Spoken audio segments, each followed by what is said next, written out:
Understanding the rules for converting sentences from active to passive voice can really enhance your writing skills. Let's dive into the essential rules step by step.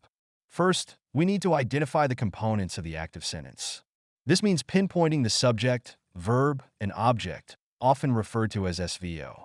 For instance, in the sentence, he drives a car, we have he as the subject, drives as the verb, and a car as the object. Recognizing these elements is crucial for a smooth conversion. Next, we move to Rule 2, which is all about interchanging the subject and the object. The object of the active sentence becomes the subject of the passive sentence. So, taking our previous example, if we have she knits a sweater, we can convert it to passive voice by saying, the sweater is knitted by her. Notice how sweater has taken the place of she. This switch is fundamental in forming the passive structure. Now, let's talk about Rule 3. Sometimes, the subject in a passive sentence can be omitted if the meaning remains clear. For example, milk is sold in liters. Here, we don't need to specify who sells the milk because the sentence is still complete and understandable without it.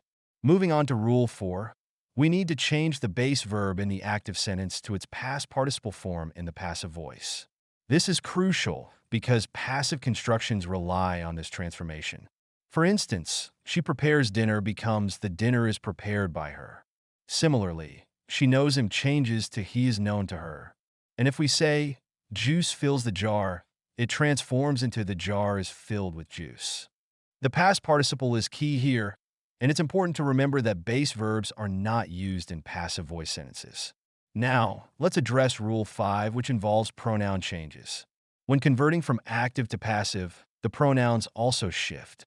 For example, I becomes me, we changes to us, he turns into him, she becomes her, they shifts to them, and you remains you. This adjustment is essential for maintaining grammatical accuracy in the new structure. Finally, we have Rule 6, which deals with auxiliary verbs.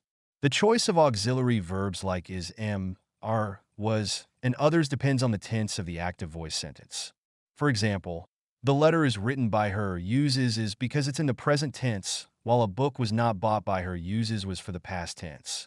Similarly, chocolates are being eaten by them, employs are being to indicate an ongoing action. By mastering these rules, you can effectively convert sentences from active to passive voice, enriching your writing and communication skills. It's a powerful tool that allows you to vary your sentence structure and focus on different elements of your message. So, keep practicing these conversions, and soon you'll find it becomes second nature